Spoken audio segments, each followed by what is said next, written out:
Hello friends and welcome to the Exams Made Simple, and we are back again with the Hindu Complete Newspaper Analysis for 6th of February 2019. तो 6 फरवरी 2019 का news analysis शुरू करेंगे. Before we start, these are the questions for you today. The first question is, a deadlock between this Lok Sabha and Rajya Sabha calls for a joint sitting of the parliament during the passage of which of the following bills. The first is money bill, second is constitutional amendment bill. इनमें से किन bills में joint sitting लगती है? Options are one only, two only, both या none. Then question number 2 is, Nayachar is an emerged island in. तो Nayachar is an emerged island in which of the following rivers? Options are Brahmaputra, Ganga, Hooghly या Godavari. Question number 3 is, which party was founded by Subhash Chandra Bose in the year 1939 after he broke away from the Congress?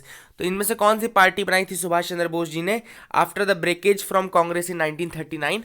Options are Indian freedom party, Azad Hind Fauj, revolutionary party या forward bloc. Question number 4 again a very interesting question, और मैंने आपको बताया है कई बार, मैंने explain किया है बहुत ज़्यादा डिटेल में. तो आपको बताना है which of the what is correct regarding the denotified tribes. मतलब डी नोटिफाइड ट्राइब्स इनमें से कौन सी होती हैं? Options are tribes which are aboriginals, B nomadic tribes, C tribes practicing shifting cultivation, या D tribes which were earlier classified as the criminal tribes. तो these are the 4 questions for you. Please do try to answer these questions in the comment section below. And 2 request है. एक तो अगर आपको video पसंद आता है तो please do like them. Okay, अगर आप कर देंगे तो अच्छा होगा, ज़्यादा अच्छा होगा. If you like the video, केवल तभी जब आपको पसंद आए, नहीं आए तो अनलाइक करो, लेकिन please do tell me the reasons as well, ताकि हम एटलीस्ट इंप्रूवमेंट कर सके. ओके, तो अगर आपने अनलाइक किया है तो please do tell me the reason. Like किया तो अच्छी बात है. Okay, and do answer the questions. This is the second request. Now in the comment and description you can also find the link to get the PDF compilation. आप sample देख लीजिए, अगर आपको सही लगे तो ही आप लीजिएगा. So let's start with the news analysis parts now. Okay, तो न्यूज़ एनालिसिस शुरू करते हैं. If you have the newspaper in either digital or physical format, please open that. We will be completing the newspaper together. The first thing is that Supreme Court ने एक तो home ministry को बोला that you are trying to destroy the NRC process. NRC यानी कि national register of citizenship. जल्दी से आपको 2-3 फैक्ट्स बता देता हूँ कि पहली बार नहीं है जबकि NRC बन रहा है. किस स्टेट में बन रहा है? असम में बन रहा है. Okay, NRC national register for citizenship कहां बन रहा है? असम में बन रहा है. Why it is being done, क्यों हो रही है एक्सरसाइज? बिकॉज सबसे पहली बात कि सुप्रीम कोर्ट ने ये डायरेक्टिव दिया था, सुप्रीम कोर्ट के सजेशन पे ये हो रहा है. दूसरी चीज की जो इलीगल माइग्रेशन हुआ है फ्रॉम बांग्लादेश आफ्टर 1971 में बांग्लादेश बनता है, एंड आफ्टर 1971 जो इलीगल माइग्रेशन हुआ है उसको रोकने के लिए, तथा जो लोग आ गए हैं, जो इलीगल माइग्रेंट्स आ गए हैं, उनको रिमूव करने के लिए, उनको डिपोर्ट करने के लिए बेसिकली ये प्रोसेस की जा रही है एनआरसी की. Now this is not the first time it is being done, जैसा कि मैंने बताया. तो फिर पहली बार कब हुई थी? When it was conducted for the first time, it was in 1951 by the home ministry only. तो होम मिनिस्ट्री ने 1951 में ये कहा था. ओके, ये किया था exercise already. So this is the basic fact regarding NRC. दूसरी चीज की जो कट ऑफ डेट है वो 24 मार्च 1971 है. ओके, तो 1971 जो डेट रखी गई वो कट ऑफ डेट रखी गई है फॉर दिस एनआरसी. मतलब उसके बाद के जो आएंगे और डॉक्यूमेंट नहीं है अगर आपके पास, then you will be considered at illegal migrant. और अगर उसके पहले हैं तो you have to show that you were present there. मतलब आप एक लेगेसी वोटर थे या कुछ, आपको ऐसा प्रूफ करना पड़ेगा, एक डाटा देना पड़ेगा कि आप वहां पे 1971 के पहले रिसाइड कर रहे हैं. तो basically this is the entire process. Now home ministry को क्यों ऐसा बोला गया है that you are trying to destroy the NRC process? क्योंकि अभी रिसेंटली सेंटर चाहता ये है कि थोड़ा ये काम in the wake of the Lok Sabha elections थोड़ा ये काम डिले होगा. तो ऐसा सुप्रीम कोर्ट को लग रहा है दैट ऑलरेडी बहुत ज़्यादा डिले हो चुका है. नाउ अगेन अगर आप लोकसभा के लिए इसको रुक जाएंगे और डिले करेंगे तो ये पूरी प्रोसेस जो है इसका कोई औचित्य नहीं रह जाएगा, इसका कोई मकसद कंप्लीट नहीं हो पाएगा. So this is what has been said by the supreme court. Now the second important news, and this is a very very important news item friends, बहुत ज़्यादा इंपॉर्टेंट न्यूज़ आइटम है. आप सबको पता है कि हमने जापान की मदद से एक बुलेट ट्रेन है कि हाई स्पीड रेलवे चलाने का एक प्रावधान शुरू किया था. इंडिया में हाई स्पीड रेलवे आने वाली थी, यानी कि बुलेट ट्रेन आने वाली थी फ्रॉम मुंबई टू अहमदाबाद. मुंबई से अहमदाबाद चलेगी. Now environment ministry has given the not, environment ministry has given the clearance for this high speed railway project. अब इस हाई स्पीड रेलवे प्रोजेक्ट के लिए क्लियरेंस तो इन्वायरमेंट मिनिस्ट्री ने दे दिया है, लेकिन जो दिक्कत की बात है वो ये है कि ये जो क्लियरेंस दिया है, ये हाई स्पीड रेलवे दो ऐसी जगहों से गुजरेगी जो कि हमारे इन्वायरमेंट के लिए सही नहीं है. First is that it encroaches upon the flamingo, encroaches upon the flamingo sanctuary, and second it encroaches the Sanjay Gandhi national park. Okay, Sanjay Gandhi national park which is a home to leopards in Mumbai. Okay, so the first it encroaches upon the flamingo sanctuary. Flamingo जो bird होती है उस century को ये करेगा. वो थाने में आई थी, I think that is located in Thane. आगे एक और न्यूज आइटम है, हम उसको उसमें इसको दोबारा डिस्कस करेंगे. तो फ्लेमिंगो सेंचुरी से पास होगी, उसको डिस्ट्रॉय करेगी. Second is that Sanjay Gandhi national park के एरियाज को भी ये डिस्ट्रॉय करेगी, which is a home to leopards in Mumbai. Okay, तो आई थिंक बोरीवली में लोकेटेड है Sanjay Gandhi national park, and उसको भी ये थोड़ा डिस्ट्रॉय करेगी. So यहाँ पे आप देख सकते हैं, यहाँ yes it is written here only that forest land from Thane creek flamingo wild life sanctuary, and उसके आसपास का जो क्लोज प्रोटेक्टेड एरिया है उसको, उसके लैंड को भी ये लेगा. सो बेसिकली इन दो चीज़ों को ये डिस्ट्रॉय करेगा, एंड फिर भी इसको इन्वायरमेंटल क्लियरेंस दे दिया गया है. तो ये थोड़ा समझ नहीं आ रहा कि गवर्नमेंट को जब अपनी मर्जी के प्रोजेक्ट चाहिए तो बिल्कुल वो इसको अप्रूवल भी दे देते हैं, क्लियरेंस भी मिल जाता है, और जब किसी और के काम हो तो ना अप्रूवल मिलता है ना क्लियरेंस. ओके, एंड ये बुलेट ट्रेन का प्रोजेक्ट मैंने पहले था कि Shinzo Abe Japanese counter part के साथ नरेंद्र मोदी जी ने इसको स्टार्ट करने की कोशिश की थी, एंड ऐसा माना जा रहा है कि 2022 तक ये कंप्लीट हो जाएगा, 2022 तक ये क्लियर हो जाएगा, कंप्लीट हो जाएगा.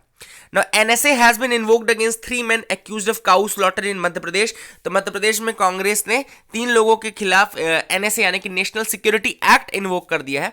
तो जस्ट अपने को पॉलिटिकल उसमें नहीं जाना कि काउ स्लॉटर के कारण क्या हुआ क्या नहीं हुआ और क्यों उसको किया गया, but we want to know about NSA.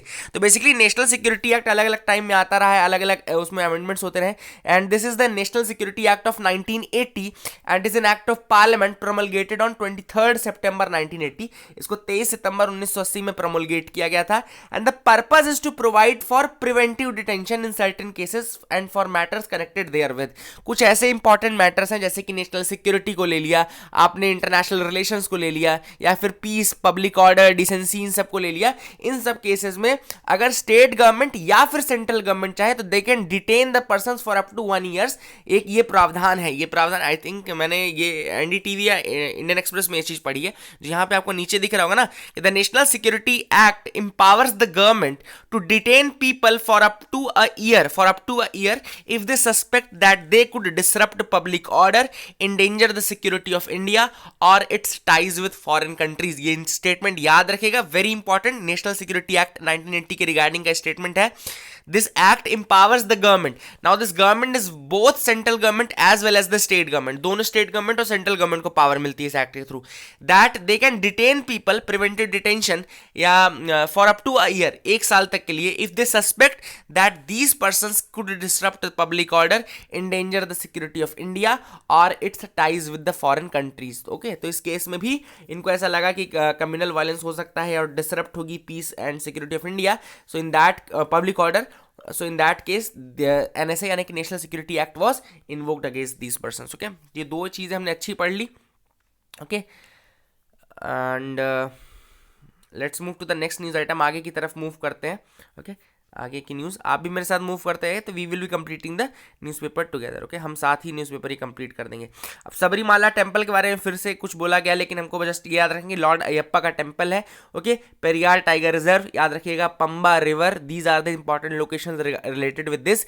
10 to 50 की महिलाओं को अलाउड नहीं था, बट 28 सितंबर का जजमेंट आया जिसमें कि 10 to 50 यानी कि मेंस्ट्रुएटिंग एज की वुमेन्स को भी अलाउ कर दिया गया है. तो this is the story behind the Sabarimala. Lord Ayyappa का टेंपल है, ये भी याद रखिएगा. Okay, and now let's move to the next news item. आगे की तरफ और देखते हैं, कुछ इंपॉर्टेंट न्यूज़ है. Okay, so you can move with me. So आप मेरे साथ बिल्कुल मूव करते, जैसे मैंने पहले ही कहा है कि you have to trust me that मेरा जो जजमेंट है इस चीज़ को लेके वो हमेशा अमूमन सही रहता है कि कौन सी न्यूज़ इंपॉर्टेंट कौन सी नहीं. सो you can trust me on that. Okay, now a bullet that tears into the forest land, again it's the same news item. उसको दोबारा हम एक बार और अच्छे से देखेंगे कि कहाँ कितनी लेंथ है, कुछ और अगर हमको ऐसे फैक्ट्स मिलते तो हम उसको देख लेते हैं. ओके, तो फर्स्ट थिंग इज दैट यहाँ पे टोटल लेंथ जो हाई स्पीड रेलवे की वो है 508 किलोमीटर. 508 किलोमीटर टोटल लेंथ है. और it starts at Bandra Kurla और कॉम्प्लेक्स, जो बांद्रा कुर्ला कॉम्प्लेक्स है वहाँ पे स्टार्ट होती है मुंबई में, and it terminates at the Sabarmati in Gujarat. Okay, Sabarmati Gujarat में एंड करती है। तो यहाँ पे आपको लोकेशन दिख रही होंगी, ये उसका रूट है मुंबई, थाने, विरार, बोईसर, वापी, वलसाड़, सूरत, भरूच, वडोदरा, आनंद एंड अहमदाबाद। फाइनली साबरमती में जाके ये एंड हो जाएगी। तो ये इसकी जो है 508 किलोमीटर टोटल लेंथ है। ओके, और इसमें से 348 किलोमीटर तो गुजरात में लेंथ है, मतलब हाईएस्ट लेंथ इसकी गुजरात में। तो ऐसे भी स्टेटमेंट पूछ सकते हैं। देखो, क्वेश्चन कहीं से भी आ सकते हैं, आपको बस you have to be prepared very very thoroughly, you have to prepare these things very thoroughly. जैसे कि यहाँ पे मैं एक क्वेश्चन आपको बना के दिखा सकता हूँ कि ऐसा बोल देगा, the total length of high speed railway is more then 500 kilometre. तो पहला स्टेटमेंट सही हो जाएगा क्योंकि 508 किलोमीटर की लेंथ है। दूसरा, दैट कि the major part of the high speed railway is in Maharashtra, ऐसा स्टेटमेंट दे देगा तो वो गलत हो जाएगा। क्यों? क्योंकि 348 किलोमीटर जो है वो गुजरात में है, तो major part is in Gujarat. 156 kilometre आपका महाराष्ट्र में है, एंड 4 किलोमीटर जो आपका है वो दादरा एंड नागर हवेली में है। ओके, तो ये आपका इस तरह से डिवीजन है। Okay, 348 kilometre in Gujarat, 156 kilometre in Maharashtra and 4 kilometre in Dadra and Nagar Haveli. Okay, ये याद रखिएगा। अब इसमें दो तीन चीजें जो डिस्ट्रॉय हो रही हैं वो मैंने पहले आपको बताया कि फ्लेमिंगो क्रीक जो कि आपका थाने में है। देन आपका forest land and non forest land from the Sanjay Gandhi national park, ये भी आपका मुंबई में है, आई थिंक बोरीवली में है, मैं गया हूँ यहाँ पे। And it houses the leopards and all, leopards का ये होम कहलाता है। देन आपका एक है Tungareshwar wild life century. Okay, non forest land of Tungareshwar wild life century, ये भी थोड़ा सा यहाँ पे लिया जाएगा। तो बेसिकली ये तीन चीज़ें जो कि बहुत ज़्यादा इफेक्ट होंगी, एंड फिर भी इसको इन्वायरमेंटल क्लियरेंस भी दे दिया गया है। जापान और इंडिया की कोलैबोरेशन से ये प्रोजेक्ट आएगा, high speed railway bullet train का प्रोजेक्ट, तो ये इंपॉर्टेंट है। And it is scheduled to be completed by 2022, and इसमें 12 स्टेशन जो मैंने आपको रीड करके बताए वो सारे स्टेशन इसके हैं, और ये कंप्लीट होने की बाद इसको 2022 तक की जा रही है। Ayushman Bharat is the world's largest health scheme, again a very important news item कि ये आयुष्मान भारत जो है वर्ल्ड की सबसे बड़ी हेल्थ स्कीम है। और रिसेंटली एक बॉडी बनाई गई है, एक रिसेंटली कंस्टिट्यूट की गई है एक इंस्टीट्यूशन को, जिसका नाम है नेशनल हेल्थ अथॉरिटी। ओके, जो पूरे हेल्थ रिलेटेड मैटर्स को और इस स्कीम को भी मॉनिटर करेगा और उसकी जो प्रॉब्लम्स है उसको दूर करने की कोशिश करेगा। सो this is the national health authority, जिसको कि हेल्थ एंड फैमिली वेलफेयर के मिनिस्टर ने इनॉग्रेट किया। ओके, और एक ऐप भी इनॉग्रेट किया गया, the app is Ayushman Bharat mobile app. Okay, जो जन आरोग्य योजना है उसका मोबाइल ऐप है, PMJAY नाम है इसका, PMJAY Ayushman Bharat mobile app. Okay, and जो ऐप है वो क्यों इंट्रोड्यूस किया गया है? The app has been introduced so that users could get easy information, ताकि यूजर्स को इजी इंफॉर्मेशन मिल सके, और they can check the availability, they can check the eligibility, and they can find the nearby hospitals to get the help. Okay, तो इस scheme के अंतर्गत वो हेल्प मिल सके उनको, इसके लिए ये ऐप बनाया गया है। PMJAY जन आरोग्य योजना कहते हैं वैसे, PMJAY mobile app Ayushman Bharat जो है उसमें ये ऐप रिलीज किया गया है। ये लार्जेस्ट स्कीम बन गई है हेल्थ रिलेटेड वर्ल्ड की, और it has also been supported by an institution named national health authority, तो नेशनल हेल्थ अथॉरिटी भी बनाई गई है। तो ये सारे इंपॉर्टेंट फैक्ट्स हैं जो कि इससे रिलेटेड हैं। Now let's come to the editorial section. The first editorial is about the cracks in the framework. Now this is regarding the failure of institutions in India and why institutions are important. क्यों institutions important है और क्यों India में institutions और क्या हो रहा है इस समय इंडिया में, उसके बारे में ये आर्टिकल लिखा गया है। Very important article, very good article I think. And the author starts that the decay of institutions began in 1975. Basically जो डिके ऑफ इंस्टीट्यूशन स्टार्ट होता है इंडिया में वो होता है 1975 में, जब इमरजेंसी लगाई गई थी। कैसे हुआ था कि उस समय आपको पता है कि ब्यूरोक्रेसी को बोला जाता था कि कमिटेड ब्यूरोक्रेसी है, जुडिशरी को भी बोला जाता था कि कमिटेड जुडिशरी है, मतलब इस तरीके की चीजें हो रही थी जो कि दिखा रहा था कि ब्यूरोक्रेसी और जुडिशरी जो टू मोस्ट इंपॉर्टेंट इंस्टीट्यूशंस हैं इंडिया के, वो झुक रहे थे in front of the political bosses के सामने वो झुकते जा रहे थे।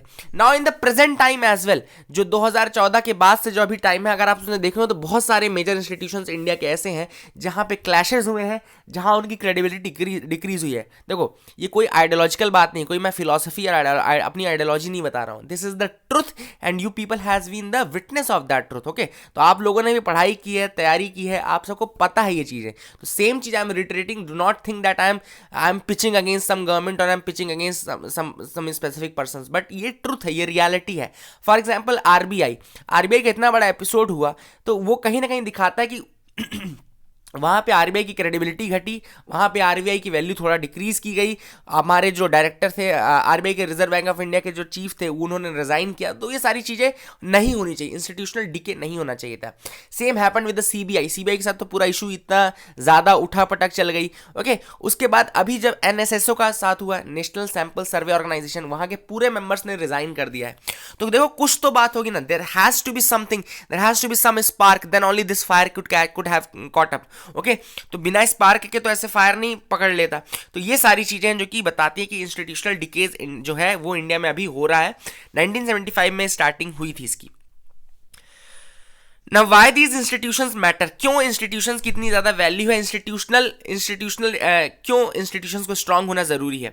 The first thing is that institutions help in limiting the power of the government. Very important point, बहुत अच्छा पॉइंट बोला गया है कि जो इंस्टीट्यूशंस होते हैं वो बेसिकली गवर्नमेंट की पावर को कंट्रोल करते हैं। ओके, उनको लिमिट करने का काम करते हैं, इसलिए गवर्नमेंट डिस्पोटिक नहीं होता है। The very important thing is that government could not turn despotic if you have strong institutions. Second thing is that institutions embody strong evaluations. Very very good point. जो evaluations है कि देखो political policies आई, political जो legislature है उसने policies बना ली, but उसका implementation, उसका इवेल्युएशन, उसका फीडबैक ये आपको कहाँ से मिलेगा? ये आपको मिलेगा इंस्टीट्यूशंस के थ्रू। फॉर एग्जांपल एनएसएसओ अगर वो डेटा रिलीज कर रहा है इकोनॉमी से रिलेटेड, तो कहीं ना कहीं वो फीडबैक देने का काम कर रहा है। अब वहीं से तो आपको फीडबैक मिल सकता है। तो basically these institutions are very important for the evaluation of the policies as well. The third important point is that without institutions our lives would be chancy, unpredictable and fickle. तो जो हमारी जिंदगी है, जो individuals हैं, जो citizens हैं, जो गवर्न किए जा रहे हैं by the politics, by the democracy and all, तो उनकी लाइफ जो है वो अनप्रिडिक्टेबल हो जाएगी अगर आपके पास इंस्टीट्यूशंस नहीं है। I think my voice is changing, I don't know why. Now the next point is that in a democracy people are governed by institutions and not by individuals. Very very important point that in a democracy people are governed through institutions and not by individuals.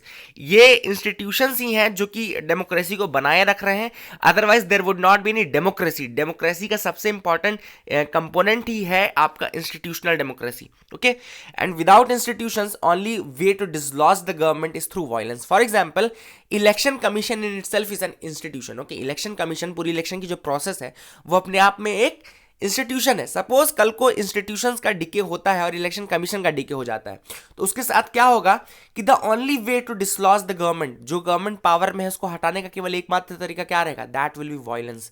तो ये दिखाता है कि institution का कितना ज्यादा महत्व है, कितनी ज्यादा उसकी इंपॉर्टेंस है। Now the author highlights, author ने एंड भी इसी चीज पे इसी पॉइंट पे किया एंड बेसिकली कि इंस्टीट्यूशंस का बहुत ज्यादा इंपॉर्टेंस है और उनकी फ्रीडम, उनकी ऑटोनॉमी को मेंटेन रखना जरूरी है। गवर्नमेंट को चाहिए कि वो इंटरफेयर ना करें उनकी वर्किंग में। अगर इंस्टीट्यूशंस रिमूव हो गए तो there will be 1000 revolts in India. Okay, तो ये चीज बोली जा रही है by the author. Very important point. Now series of unfortunate missteps, basically जो ये आर्टिकल लिखा गया है, ये आर्टिकल है on the Kerala seeking foreign assistance to rebuild Kerala after the flood and union government denying the permission. Okay, तो अभी recently Kerala government ने बोला कि यूएई उनको 700 करोड़ रुपए ऑफर कर रहा है for rebuilding Kerala, okay, after the flood, but central government has refused the permission to accept the foreign assistance. Central government ने परमिशन नहीं दी। अब बेसिकली ऑथर का ये कहना है कि हमने क्यों परमिशन नहीं दी, क्योंकि हम यूनाइटेड नेशन सिक्योरिटी काउंसिल में मेंबरशिप चाहते हैं। Not in order to get the membership, जो 5 बड़ी पावर हैं, जो P5 है, USA, UK, Russia, France and China. USA, UK, Russia, France and China वो तो हमको परमिट करेंगे नहीं। The second way is to get 2/3 membership majority आपके फेवर में अगर आ जाए, जो आपकी यूएन की 2/3 मेजॉरिटी अगर वो आपके फेवर में आ जाए तो आप मेंबरशिप क्लेम कर सकते हैं। उसके बाद एम्बैरस करके आप उसको क्लेम कर सकते हैं। तो बेसिकली वो करने के लिए इंडिया ने 2004 में ये डिसाइड किया that we will not be taking any foreign assistance, rather we will giving the foreign assistance. Okay, तो हम किसी से असिस्टेंस लेंगे नहीं, हम देंगे उल्टा। तो basically this is the basic premise जो कि ऑथर ने बोला कि ये अनफॉर्चुनेट है और यही रीजन है कि इंडिया अभी भी नहीं ले रही है। और ऑथर ने कहा है कि ये जो चीजें हैं ये कहीं हेल्प नहीं कर रही है, these things are not helping. हम हेल्प कर रहे हैं दूसरी कंट्रीज को, लेकिन उससे हमारी मेंबरशिप का रास्ता तो नहीं क्लियर हो रहा है। तो why we should stick to that thing. दूसरी एडवाइस उन्होंने केरला को भी दिया है। केरला को ये एडवाइस दिया है that we should not forget that though it's India is a federal country but it has a majority of unitary characters as well. तो वही दूसरी चीज बोली जा रही है कि इंडिया फेडरल जरूर है by theory, in theory India is a federal country, okay, लेकिन एक तो 1935 का फेडरेशन का भी आया नहीं था एक्चुअलिटी में, और जब 1947 में हमारे कॉन्स्टिट्यूशन बनना शुरू हुआ तो भी यूनिटरी मेजॉरिटी, मतलब यूनिटरी ज़्यादा पावर्स दी गई यूनिटरी गवर्नमेंट को। तो हमारा हो सकता है हम बोले कि India is a federal country, but अभी भी हमको ये मानना पड़ेगा कि central government is much more powerful than the state governments. Okay, तो वो चीज़ें ऑथर ने बोली हैं। एंड एक और इम्पॉर्टेंट पॉइंट ये बोला कि जो यूनियन गवर्नमेंट जो मना कर रही है, union government is denying Kerala government to get foreign assistance, and that is against the competitive federalism, that is against the theory of competitive federalism. ये इंपॉर्टेंट पॉइंट है जो कि बोला जा रहा है। तो ये सारी चीज़ें हैं कि फॉरेन असिस्टेंस लेना चाहते हैं, मिल नहीं रहा, मना कर दे रहे हैं, और United Nation security council membership के कारण कर रहे हैं। तो वो मैंने आपको पूरा एक्सप्लेन कर दिया कि वो क्या है। Then this article timely review is again on angel tax. कल मैंने बहुत अच्छे से एंजल टैक्स समझाया था, लेकिन डू नॉट वरी, जो लोग पहली बार देख रहे हैं उनके लिए मैं दोबारा समझा दूंगा, ठीक है ना। तो लेट्स स्टार्ट। पहले एंजल टैक्स देख लेते हैं, उसको रिव्यू करने के बाद क्या चल रही है वो बता दूंगा मैं। एंजल टैक्स बेसिकली क्या होता है, let me give you one example. You are a startup, आपने एक स्टार्टअप स्टार्ट किया, ओके। Suppose you have started the startup with ₹100 share. आपने 100 रुपए के शेयर बनाए। आपने सोचा कि ठीक है यार, कुछ पैसा पहले कुछ कैपिटल रेज कर लेते हैं। तो you started your company with the shares of ₹100। That means आपकी मार्केट वैल्यू कितनी होगी, ₹100। Your market value is now ₹100। Now you started raising the capital. आपने कैपिटल रेज करना शुरू किया, and suppose you collected ₹500 as your capital, okay, on the shares of ₹100। आपने 100 रुपए के शेयर से स्टार्ट किए थे, लेकिन आपने जो कलेक्ट किया, आपकी जो कंपनी की मार्केट वैल्यू थी वो ₹100 थी, बट जो आपने कलेक्शन किया, फाइनल जो आपकी कैपिटल बनी वो आपकी ₹500 बनी। Now since your market value was ₹100, you collected ₹500 as your capital, therefore market value से ज्यादा आपने कितना कलेक्ट किया, 500 minus 100, that is ₹400. So ₹400 you collected extra on your market price, on your company's market price, okay. एक और condition ये है कि your company should be unlisted company. अब अनलिस्टेड कंपनी का मतलब जो जैसे BSE, NSE या NASDAQ, यहाँ पे कहीं पे वो लिस्टेड नहीं होनी चाहिए, अनलिस्टेड कंपनी होनी चाहिए। मतलब आपके शेयर्स इन जगहों पे नहीं बिकने चाहिए, मतलब NSE, BSE या national stock exchange, Bombay stock exchange या NASDAQ, यहाँ पे कहीं आपके शेयर नहीं होने चाहिए, तो आप अनलिस्टेड कंपनी रहेंगे, ओके। तो ये कंडीशन भी है। तो मैं कहां पे था, मैंने आपको बताया कि आपने 400 रुपए एक्स्ट्रा कलेक्ट किए। Now what will happen is that government will not take the tax for that ₹100, जितना आपका मार्केट वैल्यू था उस पे गवर्नमेंट टैक्स नहीं लेगा, but ₹400 which is excess, which is more than your market value, जो ये 400 रुपए ज्यादा आपने कलेक्ट किए ना मार्केट वैल्यू से, उस पे एक टैक्स लगेगा, and that tax will be known as the angel tax. समझ में आया ना कि द टैक्स, यहां पे आप डेफिनेशन पढ़ना, आपको समझ में आएगा। एग्जांपल सुन लिया ना, अब डेफिनेशन सुनो। Angel tax is the term used to refer to the income tax payable on capital raised by unlisted companies via issue of shares where the share price is seen in excess of the fair market value of the shares sold, okay.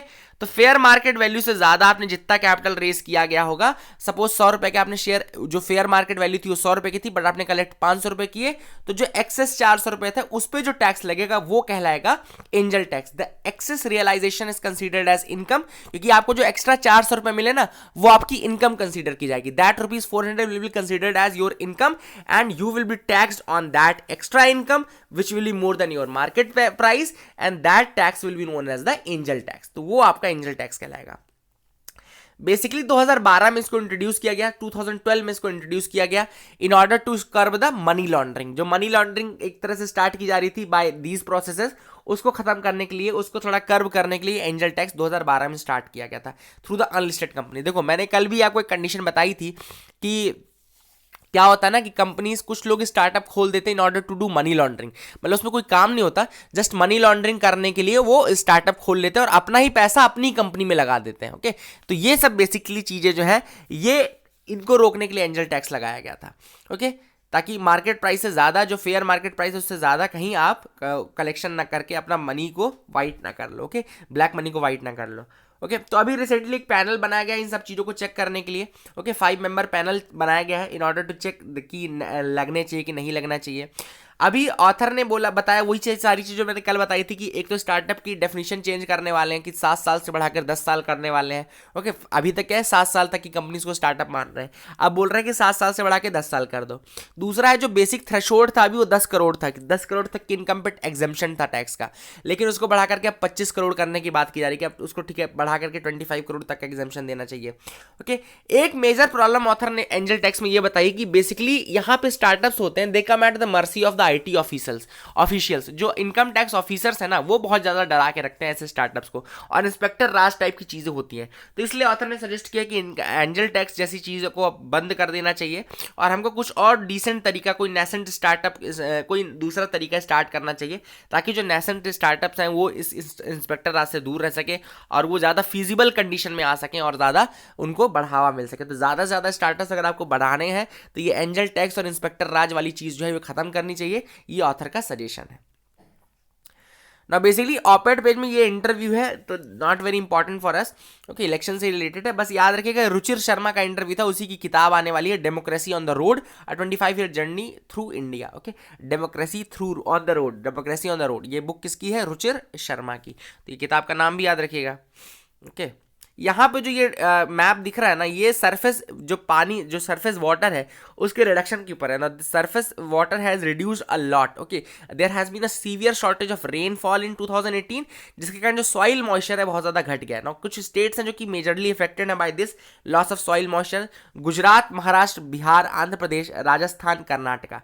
These are the reasons which are leading on the agrarian drought. Okay, agrarian drought पे लीड करने वाले states हैं Maharashtra, Gujarat, Bihar, Andhra Pradesh, Rajasthan and Karnataka. Okay, तो यहाँ पे surface water जो soil moisture है बहुत ज़्यादा घट गया है। ओके, एंड जो लॉन्ग पीरियड एवरेज जो रेनफॉल है वो भी बहुत ज़्यादा डिक्रीज कर गई, therefore this surface water has been declining. States के नाम याद रखना। ओके, तो ये देख लेना। गवर्नमेंट अर्स्ट ऑन एनआरसी, तो ये बेसिकली वही है, होम मिनिस्ट्री ने कहा कि नहीं हम कंप्लीट करना चाहते हैं एनआरसी की प्रोसेस को। एनआरसी की चीज़ें तो मैंने आपको पूरी बता दी है ना, तुमको ध्यान में रखना। करतारपुर कॉरिडोर के बारे में फिर बता देता हूँ। करतारपुर कॉरिडोर अभी कहाँ से कहाँ तक होगा? डेरा बाबा नानक जो गुरदासपुर है, ओके, डेरा बाबा नानक गुरदासपुर इंडियन पंजाब में है, एंड करतारपुर जो है वो पाकिस्तानी पंजाब नरोवाल प्रोविंस में। ओके, तो ये याद रखना। And the plan is to complete the project by November 23, 2019, 23 नवंबर 2019 तक कंप्लीट करना है, because that will be marking the 550th birth anniversary of Guru Nanak. तो गुरु नानक की 550th बर्थ एनिवर्सरी को मार्क करेगा। 2019 का ये ईयर जो है वो 550th बर्थ एनिवर्सरी को मार्क करेगा। ओके, तो डेट मैं श्योर नहीं हूँ बट याद रखिएगा कि 2019 में 550th बर्थ एनिवर्सरी होगी गुरु नानक देव की। तो Dera Baba Nanak in Gurdaspur which is in Indian Punjab, and आपका करतारपुर इन पाकिस्तान पंजाब। ओके, तो ये जगह याद रखिएगा। 100% use of VVPAT for Lok Sabha polls, this is what election commission has said. Election commission ने कहा है कि 100% यूज होगा वीवीपैट, यानी कि voter verifiable paper audit trail.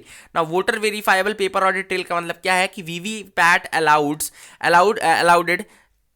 allowed every voter to see a printed slip for 7 seconds। क्या होता है, आपने वोटर कार्ड डाला हो तो अच्छी बात है, आपके स्टेट में हुआ होगा कि नहीं आई डोंट नो, अभी हमारे यहाँ तो हुआ था, I was in the duty as well.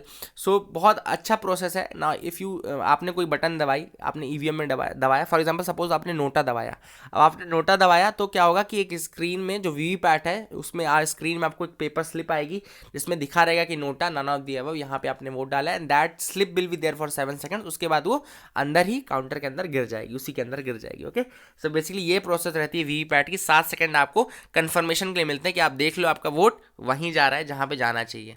Okay, और वीवीपैट के बारे में सुप्रीम कोर्ट ने भी 2013 में सजेशन दिया था इलेक्शन कमीशन को कि आप इस तरह की कोई चीज़ लाओ ताकि जो ये ड्रामा होता है ना इलेक्शन के बाद का कि ये बटन कहीं दब रही थी, जा कहीं रहा था, ये सारे ड्रामा खत्म हो जाए। ओके, बेसिकली उसके लिए Now, Russia to develop new missile systems by 2021।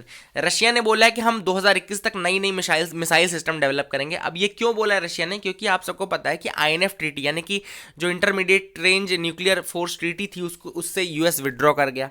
जब यूएस विड्रॉ कर गया तो रिटेलिएशन में रशिया ने भी विड्रॉ कर दिया। तो अब रशिया वाले और ज़्यादा चिढ़ा रहे हैं, बोल रहे हैं अब हम तो विड्रॉ कर लिए, अब हम और ज़्यादा सैटेलाइट्स मिसाइल्स बनाएंगे और फिर हम बताएंगे अपना। ओके, तो INF ट्रीटी के बारे में तो फिर से आपको पता ना, दोबारा रिपीट कर देता हूँ मैं 2 सेकंड में कि 1987 की ट्रीटी है कोल्ड वॉर एरा की ट्रीटी है जो कि आर्म्स रेस को एंड करना चाहती थी. It was there to end the arms race which was going on between USA and USSR. It was a 1987 treaty and it banned the missiles, nuclear missiles of the range 500 to 5500 kilometre. 500 to 5500 kilometre range तक की intermediate range कहलाती है, वहां की missiles को उसने बंद करने की बात की थी. Basically this was the news item, okay, INF के बारे में. और now they are saying that we will be making more and more. Now INF agreement was for ground launched short and intermediate range missiles. Now this is a very important point जो कि आपसे UPSC पूछ भी सकता है. Mister Putin ने बोला कि आईएनएफ जो एग्रीमेंट था वो basically ground launch short and intermediate range missiles के लिए था, नॉट फॉर द एयर और सी लॉन्च. ओके, और ये चीजें भी बोली गई है, तो ये भी याद रखिएगा, ध्यान रखिएगा.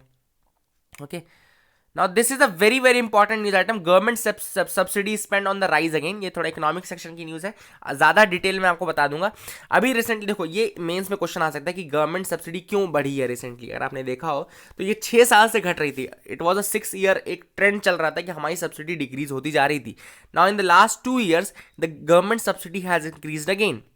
तो उसका रीज़न क्या है, क्या उसके चीज़ें हैं, मैं उसको एक बार डिटेल में आपको बताना चाहता हूँ. बेसिकली 2 रीज़न है मेजर. पहला है आपका एलपीजी का जो प्राइसेस बढ़े हैं, एलपीजी के जो सब्सक्राइबर्स बढ़े हैं, एलपीजी में जो इनरोल हो रहे हैं, मतलब लिक्विफाइड पेट्रोलियम गैस जो ये सिलेंडर्स हैं, इन सबको ज़्यादा से ज़्यादा गवर्नमेंट ने प्रोवाइड किया है और ज़्यादा सब्सक्राइबर्स बढ़ने के कारण पहला रीज़न है. दूसरा आपका फूड और पेट्रोलियम, बेसिकली यही 2 चीज़ें हैं. फूड, एक तो फूड सब्सिडी बढ़ी है, दूसरा आपका पेट्रोलियम सब्सिडी बढ़ी है, यानी कि गैसेस में ये सब सब्सिडी बढ़ी है. अब आप पूछेंगे मुझसे कि फूड में पहले तो देख लेते हैं कितना बढ़ा है. तो 9.83% जो है सब्सिडीज हो गई हैं एंड अर्लियर ये 9.65 थी. ओके, तो 9.83% ऑफ द टोटल एक्सपेंडिचर जो है वो सब्सिडी में जा रहा है अभी. पहले 9.65 ऑफ द टोटल एक्सपेंडिचर जा रहा था. ओके, तो बेसिकली वो दिखा रहा है कि कहीं ना कहीं सब्सिडीज में ज़्यादा खर्चा हो रहा है. नाउ हमने बताया 2 चीज़ों में, फूड एंड पेट्रोलियम में. तो फूड में और पेट्रोलियम में ऐसा क्या चीज़ हुआ है कि बढ़ रहा है ऐसा. तो फूड के लिए मैंने पहली चीज़ ये है कि फूड के लिए क्यों बढ़ रहा है, बिकॉज एमएसपीज हमने इंक्रीज किए हैं. ओके, तो मिनिमम सपोर्ट प्राइस हमने इंक्रीज किया था अभी रिसेंटली. आपको पता हो कि खरीफ के लिए भी हमने बोला कि लगभग 1.5 टाइम्स 2 टाइम्स तक हम एमएसपी को बढ़ा रहे थे. तो ये पहला रीजन है. दूसरा, पेट्रोलियम सब्सिडी क्यों बढ़ा है, क्योंकि गवर्नमेंट ने एलपीजी की तरफ बहुत ज़्यादा फोकस किया as a cleaner cooking fuel. और आपको पता हो तो उज्ज्वला योजना जो है ना, एलपीजी कनेक्शन वाली, उस कारण से बहुत ज़्यादा ये राइज हुआ है. तो बेसिकली मैंने आपको 2 चीज़ बताई. पहला की सब्सिडी राइज पे है, दूसरा मैंने बताया कि 2 सब्सिडीज बढ़ी हैं, पहले फूड सब्सिडी, दूसरे पेट्रोलियम सब्सिडी. फूड सब्सिडी क्यों बढ़ा है, बिकॉज एमएसपी बढ़ा है. पेट्रोलियम सब्सिडी क्यों बढ़ा है, बिकॉज एलपीजी कनेक्शंस की तरफ बहुत ज़्यादा फोकस किया है as a clean cooking fuel.